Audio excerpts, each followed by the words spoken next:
वहीं प्रदेश में प्रवर्तन निदेशालय और इनकम टैक्स की लगातार कार्रवाई को लेकर एक बार फिर प्रदेश की राजनीति शुरू हो चुकी है। पक्ष और विपक्ष में बयानबाजी भी लगातार जारी है।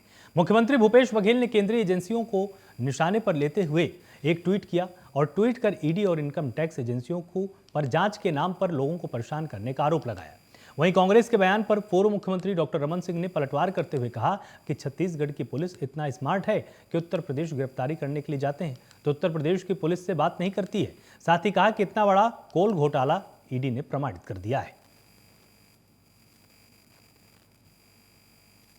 गलत हो रहा है और जो अपनी सीमा है उससे बाहर जाकर काम कर रहा है। मतलब जो जानकारी आ रही है किसी को मुर्गा बना रहे हैं, किसी खाना देते हैं तो पानी नहीं देते और रात भर जगा कर रखते हैं, देर रात तक छोड़ते हैं, कई रात तक सोने नहीं देते, राड से पिटाई हो रही है, किसी कान सुनाई नहीं दे रहा है, किसी को बैठने नहीं देते, बुजुर्ग आदमी तो उसको बैठने नहीं देते, तुम खड़े रहो तो बोले मुझे तकलीफ होती है और आखिर में उसको पैलेटिक अटैक भी आया।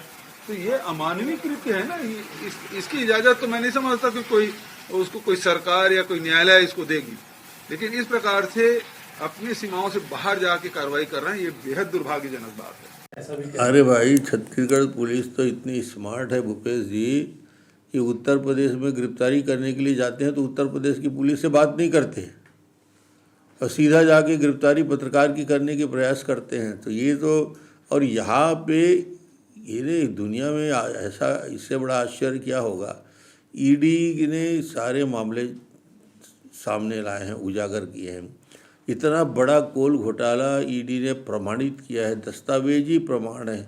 लोगों को अरेस्ट पे अरेस्ट हो रहे हैं, आधे लोग जमानत पे हैं और न जाने कहाँ से जब रिमोट कंट्रोल का बटन दबता है तो भूपेश जी 6 ट्वीट एक साथ करते हैं। आज तक किसी मुख्यमंत्री को किसी विषय में 6 ट्वीट करते नहीं देखा। इतनी बेचैनी, इतनी घबराहट क्यों?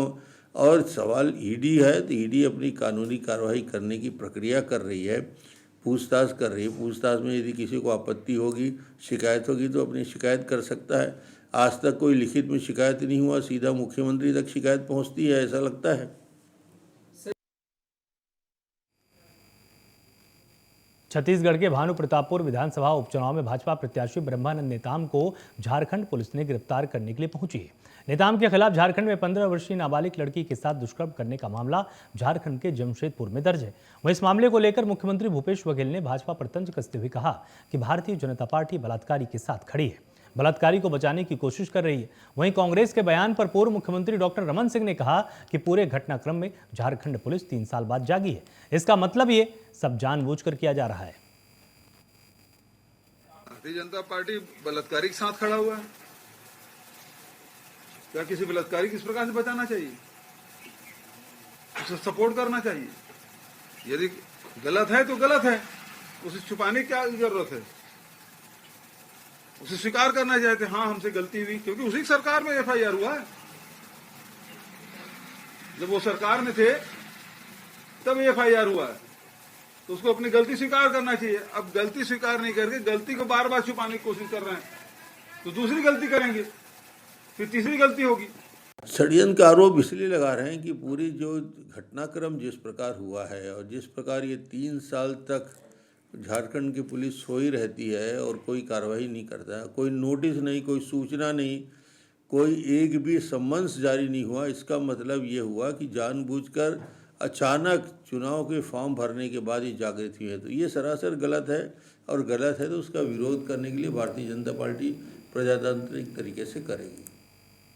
भानु प्रतापपुर उपचुनाव में भाजपा प्रत्याशी ब्रह्मानंद नेताम को गिरफ्तार करने के लिए झारखंड पुलिस छत्तीसगढ़ पहुंच चुकी है। इसको लेकर प्रदेश की सियासत एक बार फिर से गर्मा गई है। वहीं मामले को लेकर पक्ष विपक्ष में बयानबाजी भी शुरू हो चुकी है। वहीं इस मामले को लेकर पूर्व मंत्री बृजमोहन अग्रवाल ने प्राइम न्यूज से खास बातचीत की है।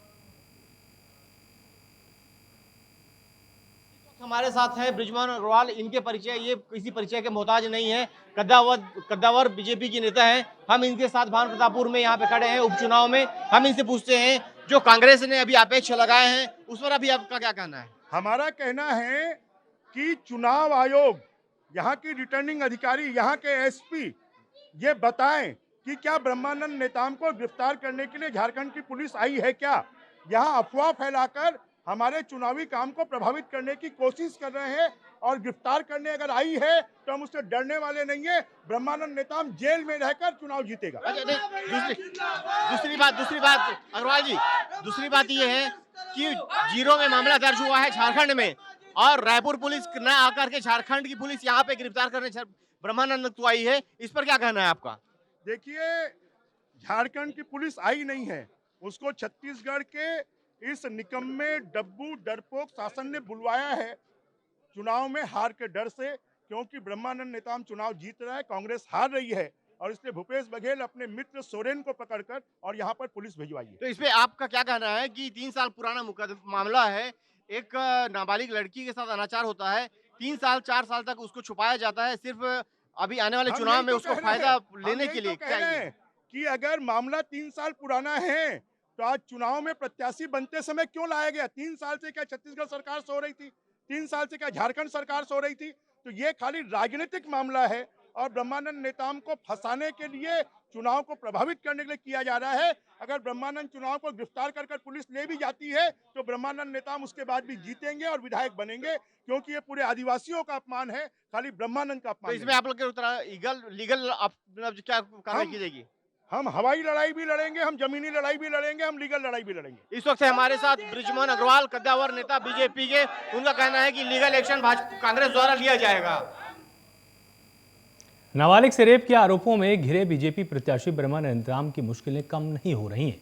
झारखंड पुलिस ने स्थानीय पुलिस के साथ टीम बीजेपी प्रत्याशी ब्रह्मानंद नेताम के साथ 2 लोगों के घरों में दबिश दी थी, जहां तीनों अभियुक्तों के घर पहुंचे नोटिस उनको थमा दिया गया है। इसमें बीजेपी प्रत्याशी ब्रह्मानंद नेताम को थाने आने के लिए कहा गया।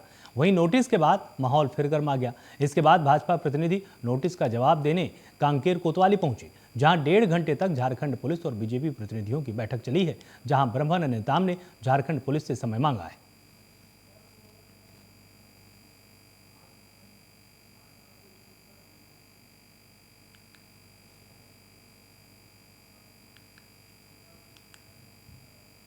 भानु प्रतापपुर विधानसभा में 5 दिसंबर को उपचुनाव को लेकर मतदान किया जाएगा। इसको लेकर शासन प्रशासन की ओर से लोगों को चुनाव में अधिक से अधिक मतदान करने के लिए जागरूक किया गया। इसी फहरिस्त में भानु प्रतापपुर के चौक में स्कूल बच्चों सहित प्रशासन ने दिए जलाकर प्लीज वोट लिखकर लोगों को मतदान करने के लिए प्रेरित किया है।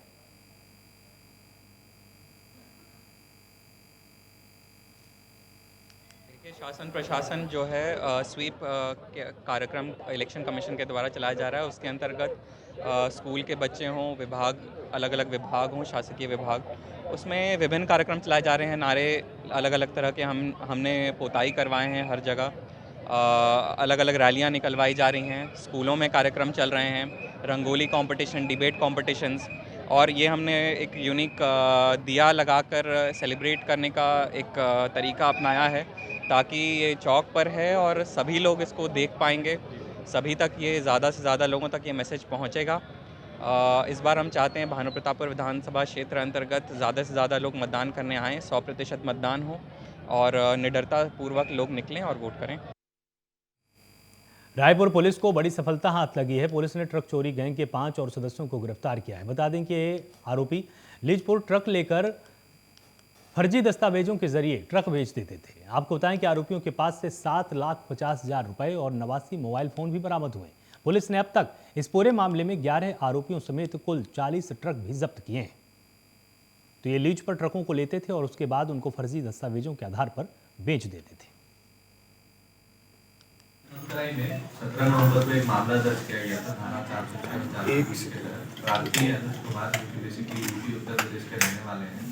उन्होंने थाने में आकर एक रिपोर्ट दर्ज कराया था कि उन्होंने अपनी एक गाड़ी, जो ट्रक है, वो पटना निवासी नागिन सिन्हा को लीज पर दिया हुआ था, लेकिन उनको ये जानकारी मिली कि ये गाड़ी छत्तीसगढ़ में कहीं पर बिकने के लिए आई है। तो जब वो सूचना की तस्दीक करते करते यहाँ छत्तीसगढ़ पहुंचे तो उनको उनकी गाड़ी एक यार्ड में खड़ी हुई मिली। इसकी जानकारी उन्होंने थाने में दी थी। इस पर थाना में 406 और 420 का मामला थाना कंप्लेंट में दर्ज किया गया था। इसके बाद लगातार थाना और एसीसी की टीम इस मामले में काम कर रही थी और इसमें स्टार्टिंग में जो है 6 आरोपियों को गिरफ्तार किया गया और इन सभी 6 आरोपियों को जो है 10 दिन की पुलिस रिमांड कर लिया गया था। और इन्होंने पूछताछ के दौरान बहुत सारी ऐसी जानकारी दी जिसके आधार पर उत्तर प्रदेश, बिहार और महाराष्ट्र में टीम रवाना की गई थी, और इस मामले में पूरा जो है 5 आरोपियों की गिरफ्तारी हुई है, जिसमें मास्टरमाइंड नागेंद्र सिन्हा है, उसकी भी गिरफ्तारी पटना से हुई है। पूर्व में इस मामले में 20 ट्रक जब्त किए गए थे और अभी इनसे पूछताछ के दौरान पुनः जो है 20 ट्रक जब्त किए गए। इस प्रकार इस पूरे मामले में 40 ट्रक अब तक जब्त किए जा चुके हैं। पूरी की पूरी 40 गाड़ियाँ जो है वो चोरी की है, जो कि लीज पर नागिन सिन्हा और सत्येन सिंह जो है, जो कि बेसिकली पटना के निवासी हैं, उनके द्वारा लीज पर चलाने के नाम पर ली गई थी और इन गाड़ियों को पंच करके जो है अलग अलग राज्यों में बेच दिया गया था। तो इस मामले में अब तक 40 गाड़ियाँ रिकवर की जा चुकी है। साथ ही नागेंद्र सिन्हा से 7.5 लाख रुपए नगद, एक वॉक्सवैगन कार भी जब्त की गई है और इनसे आगे की भी पूछताछ की जा रही है।